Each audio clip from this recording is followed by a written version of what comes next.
Salary की बात करें कि एनडीए का पेपर आपने क्रैक कर लिया मान लिया और नेशनल डिफेंस एकेडमी में आप पहुंच गए, उसके बाद आपकी ट्रेनिंग हो रही है, ट्रेनिंग होने के बाद आप एयरफोर्स टॉप आर्म फोर्सेस को आप ज्वाइन करते हैं, तो आपको सैलरी क्या मिलेगी?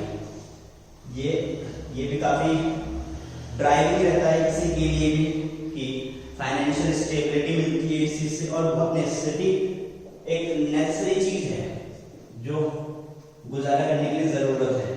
तो हम बात करेंगे कि सैलरी की। सैलरी जनरली 56,100 to 1,44,200 रुपीज, ये आपका जनरली सैलरी होती है। अब देखिए दोस्तों, ये सैलरी जो होती है, आप बात ये समझना थी, ये सैलरी क्या है, मतलब रेंज क्यों दिया है यहाँ पे? तो ये डिपेंड करता है आपकी पोस्ट क्या है, आप कर्नल है, मेजर है, लेफ्टिनेंट है, इस पर डिपेंड करेगा कि आप कौन से सेवा में गए हैं, कौन से फोर्स में गए हैं, और साथ में वहां पे कितना रिस्क फैक्टर आता है, उस चीजों पर डिपेंड करके आपका, और कितना औहदा है उस चीज का, और आपके अंडर में कितनी फोर्सेस काम करेंगी बाद में, तो उस चीज पे डिपेंड करता है। तो सैलरी आपकी काफी ड्राइविंग है, काफी अच्छी सैलरी है, जो कि 19 साल के कैंडिडेट को मिल रही है, तो काफी ड्राइविंग हो सकता है उसके लिए।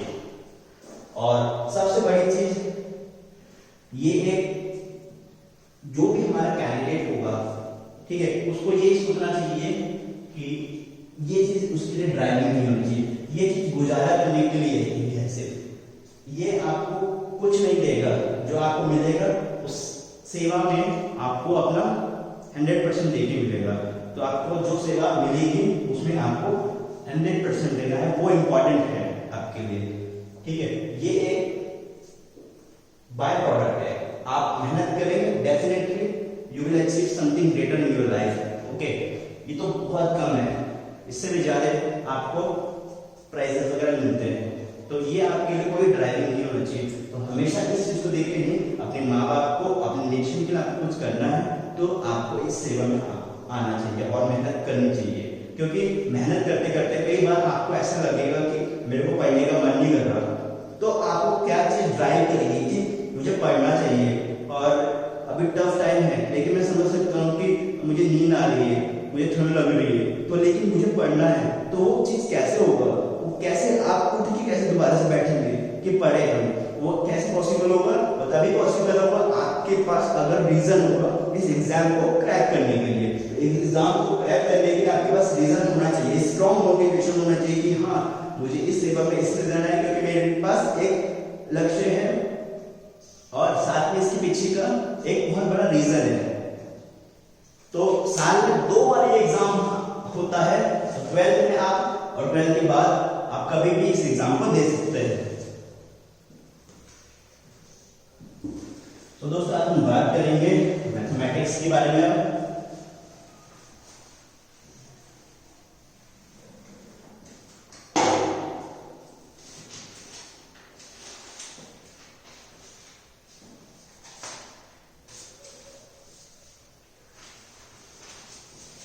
तो हम अब आते हैं अपने सब्जेक्ट पर, जो कि मैथमेटिक्स है।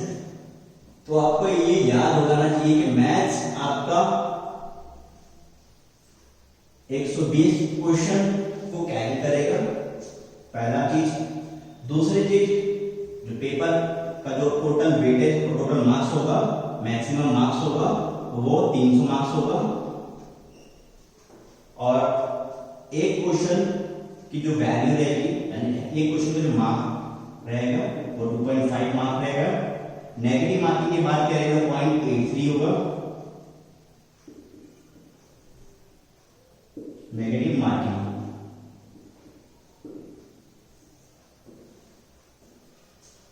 तो दोस्तों ये इंपॉर्टेंट चीज है जो आपको दिमाग में रखनी है before the analysis of paper. सबसे पहले हम एनालिसिस करेंगे, क्योंकि हमें मैथमेटिक्स पढ़ना है। सबसे पहले हमें समझना है कि भाई मैथमेटिक्स में क्या चीज पूछी जाएगी।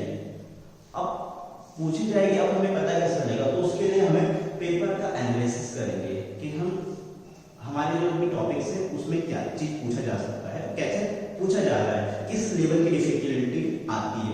तो ये आपका एक इंपॉर्टेंट पैरामीटर है जो कि आपको दिमाग में रखना है पेपर को करते वक्त। स्ट्रेटेजी से हम बात करेंगे अभी। सिलेबस की हम बात करें तो उससे पहले हम एक स्ट्रेटेजी की ही बात कर लेते हैं, फिर सिलेबस के अंदर जाके वेटेज को हम समझते हैं। तो सबसे पहले मैंने डीपली रिसर्च किया और एनालाइज कर करके सारे टॉपिक को कैप्चर करे अपनी नोटबुक में, और उसके बाद मैं आपको उसको बताने जा रहा हूँ कि टिप्स एंड ट्रिक्स क्या हो सकते हैं इस पेपर को क्रैक करने के लिए, और आप इस चीज को रिलेट भी कर पाएंगे। आप डेफिनेटली इस चीज से मंजूर होंगे कि हाँ ये चीज अगर हमने की तो हम सक्सीड हो सकते हैं। क्योंकि देखिए दोस्तों, एसएसबी एक इंटरव्यू है, अब आपका परफॉर्मेंस वहां पे होना चाहिए अच्छा, बाय चांस ना हुआ अच्छा, लेकिन अगर आपका वेटेज अच्छा रहा है मैथमेटिक्स और जीएटी जो कि रिटन टेस्ट रहा है उसमें आपके अच्छे मार्क्स हैं, तो डेफिनेटली ये आपके लिए एडवांटेज कैरी करके जाएगा आगे। तो इसीलिए मैथ्स एक अकेले में 300 मार्क्स का पेपर है, और जो कि बहुत सिंपल पेपर है। आप पढ़ोगे नहीं तो उन लोगों के लिए लग सकता है, जो पढ़ेगा नहीं उसके लिए लग सकता है कि वो टफ पेपर है, लेकिन आप अगर अच्छे से पढ़ के जा रहे हैं, डीप कॉन्सेप्ट इसके आप लेके जा रहे हैं और समझ के आप ट्रिक लगा के जा रहे हैं कि जितने भी क्वेश्चंस आते हैं इजी क्वेश्चन, उसमें आप ट्रिक कैसे लगा सकते हैं और टफ क्वेश्चन में ट्रिक कैसे अप्लाई कर सकते हैं, वो चीज अगर आपको पता है तो डेफिनेटली आप क्रैक कर सकते हैं इजीली और अच्छे स्कोर कर सकते हैं। 175 plus would be better to score.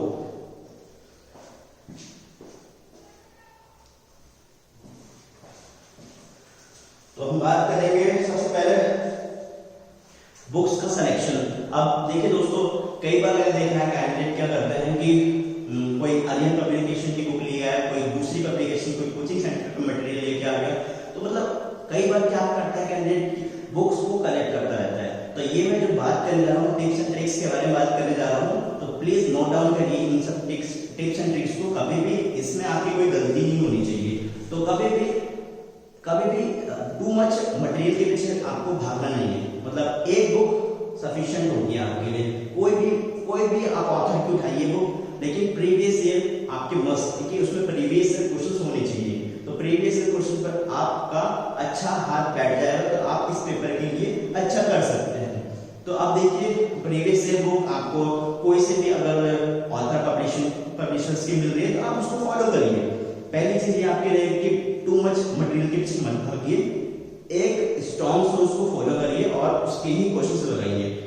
सबसे पहला आपका टिप्स एंड ट्रिक्स में टिप्स एंड स्ट्रैटेजीज की बात कर रहे हैं। ओके,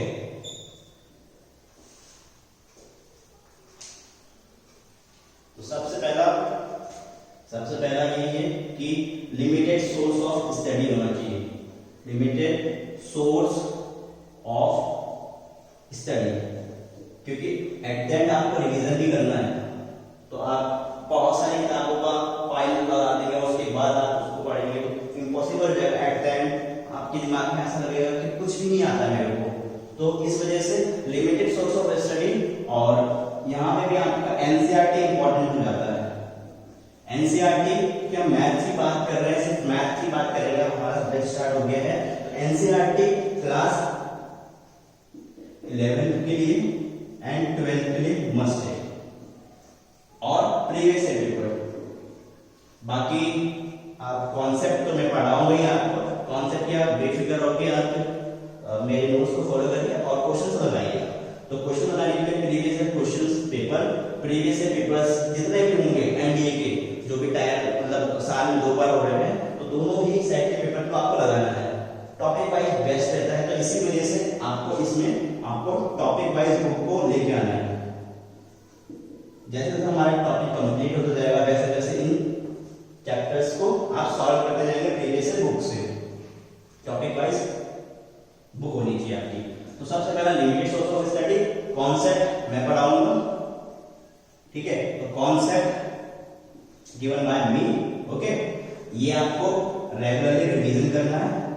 इसके अलावा आपको कहीं भागना दौड़ना नहीं है। उसके बाद आपको प्रीवियस ईयर क्वेश्चन लगाना है। एनसीईआरटी के जो भी प्रॉब्लम्स है, एनसीईआरटी इंपॉर्टेंट है, थ्योरेटिकल चीजें यहाँ से आपको सीखने को मिलेगी, और कॉन्सेप्ट आपको यहाँ से मिलेगा क्योंकि ये इजी है और स्टेप बाय स्टेप लेवल में दी गई है। उसको मैं प्रेफर करूंगा, देन आपको प्रीवियस क्वेश्चंस को लगाना है। ओके, तो सबसे पहला आपका लिमिटेड सोर्स ऑफ स्टडी होना चाहिए। देन अब देखिए आप एक हाई प्रोफाइल फोर्सेस में जाना चाह रहे हैं, हाई प्रोफाइल आपके लिए ये पोस्ट होगी, तो डेफिनेटली आप थोड़ा स्मार्ट होंगे तभी आप इस पेपर को क्रैक कर सकते हैं और एसएससी को भी क्रैक कर सकते हैं। तो you have to be a smarter person, तो बी स्मार्टर। कोई ब्लंडर मिस्टेक नहीं करनी, प्रिपरेशन ऐसे करनी है कि भाई मैं क्रैक करके ही रहूंगा, कोई सिली मिस्टेक नहीं होनी चाहिए। तो बी स्मार्टर, तो पढ़ेंगे उतना जितना हम कर पाएंगे, ये आपको ध्यान में रखना है। फालतू तो बिल्कुल भी नहीं पढ़ेंगे, और भी चीजें हैं ना लाइफ में। Then plan for end. अब देखिए पढ़ना है तो प्लानिंग इंपॉर्टेंट हो जाती है, तो बिना प्लानिंग के आप इसको क्रैक नहीं कर पाएंगे। प्लानिंग में बताऊंगा कैसे इसको प्लानिंग करेंगे, जैसे जैसे हमारा सब्जेक्ट आगे चलेगा तो कैसे कैसे हम उनको टैकल करते जाएंगे, हर एक क्वेश्चंस को, हर एक चैप्टर को और पूरी मैथमेटिक्स को, तो वो प्लानिंग हम आपको बताते रहेंगे। और आपको प्लान इन द सेंस बनाना है कि आपका टाइम मैनेजमेंट इंपॉर्टेंट है, तो टाइम इंपॉर्टेंट है, इस वजह से आपको टाइम टेबल बनाना पड़ेगा और उसको फॉलो करना पड़ेगा, रिलीजियसली आपको फॉलो करना पड़ेगा, क्योंकि पेपर का लेवल है अच्छा, तो बिना आपका डेडिकेशन के तो वो पेपर निकलने वाला नहीं है। तो आपका अंदर डेडिकेशन होना चाहिए कि आप अपना टाइम टेबल को फॉलो करें। ओके, तो टाइम टेबल नेसेसरी है, डेडिकेशन, विल पावर आपके अंदर होनी चाहिए। और रीजन मैंने बोला है क्योंकि पेपर बहुत अच्छा खासा होने वाला है, तो आपके अंदर एक रीजन होना चाहिए पढ़ने के लिए कि भाई मुझे पढ़ना क्यों है। अगर मेरा कई बार मन नहीं कर रहा है पढ़ने का, किसी भी वजह से कई बार होता है कि पढ़ने का मन नहीं कर रहा होता है, मेरा फ्रेंड खेल रहा है, मैं क्यों पढ़ूं, ये थॉट आता है, तो आपका इस थॉट को दूर हटाने के लिए आपके दिमाग में ये रीजन होना चाहिए कि मुझे पढ़ना क्यों है।